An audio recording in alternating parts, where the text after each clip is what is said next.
ক্লান্ত ভেঙে পড়া মনোবল নিয়ে চোখ থেকে অশ্রু ঝরছিল। তিনি হাত তুলে দোয়া করলেন, হে আমার মালিক, আমার এবং আমার স্ত্রীর গুনাহ মাফ করে দিন। আমি জানি না হাওয়া এখন কোথায় কি অবস্থায় আছে, তাও নাই বা জানা আছে যে আমি কোথায় আছি। হে আমার রব, দয়া করে আমাদের ভুল ক্ষমা করে দাও এবং আমাদের আবার মিলিয়ে যাও। হযরত আদম আলাইহিস সালামের এই দোয়া আল্লাহর দরবারে কবুল হতে শুরু করলো। তিনি আকাশের দিকে চোখ তুললেন। হঠাৎ তার দৃষ্টির সামনে আসে মহান আরশ প্রকাশিত হলো। তিনি দেখতে পেলেন আরশে লেখা আছে, লা ইলাহা ইল্লাল্লাহু মুহাম্মাদুর রাসূলুল্লাহ।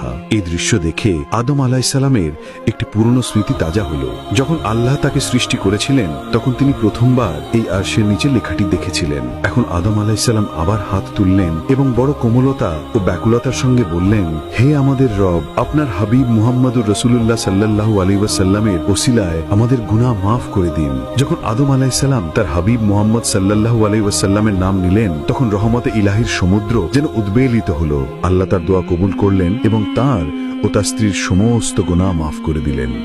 দুজনকে একেবারে পাক পবিত্র করে দেওয়া হলো। এরপর আল্লাহ জিবরাইল আলাইহিস সালামকে পাঠালেন। জিবরাইল আলাইহিস সালাম এসে বললেন, হে আদম, আপনি আপনার দোয়ায় মুহাম্মদ সাল্লাল্লাহু আলাইহি ওয়াসাল্লামের নাম নিয়েছেন, এই কারণেই আল্লাহ আপনার দোয়া কবুল করেছেন। আপনার ও আপনার স্ত্রীর গুনাহ মাফ করে দেওয়া হয়েছে। যদি আপনি এই দোয়া সেই সময় করতেন যখন আপনি জান্নাতে ছিলেন, তবে আপনাকে কখনো পৃথিবীতে আসতেই হতো না। এই কথা শুনে আদম আলাইহিস সালাম বলেন, জিবরাইল, আমি তো এত দুশ্চিন্তায় সেই কালিমাটি, সেই শব্দটি একেবারেই ভুলে গিয়েছিলাম। আমার মনেই ছিল না যে সেটাই ছিল আমার নাজাতের মুক্তির উপায়। কিন্তু আজ হঠাৎ খোদার মেহেরবানিতে আমার হৃদয়ে সেই কালিমাটি জেগে উঠেছে এবং আমি সেই কালিমার উসিলাতেই আল্লাহর কাছে দোয়া চেয়েছি।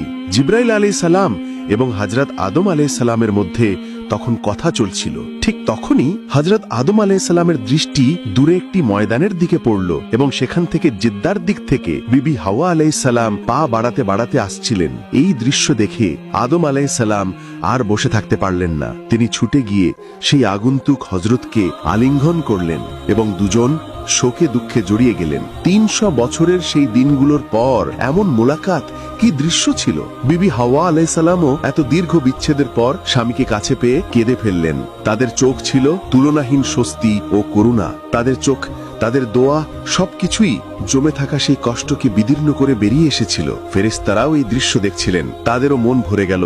তারাও এই দুজনের রুহানি কষ্টে শরীক হলেন এবং মন থেকে শুকরিয়া আদায় করতে লাগলেন আল্লাহর মেহেরবানির। পর আদম আলাইহিস সালাম কিছুটা স্বস্তি পেলেন, কিন্তু জীবন তখনও সহজ ছিল না। হযরত আদম এবং বিবি হাওয়া দিন কাটাতেন গাছের ফল আর জল দিয়ে, খাদ্য জুগিয়ে। খুবই কঠিন এবং কষ্টদায়ক ছিল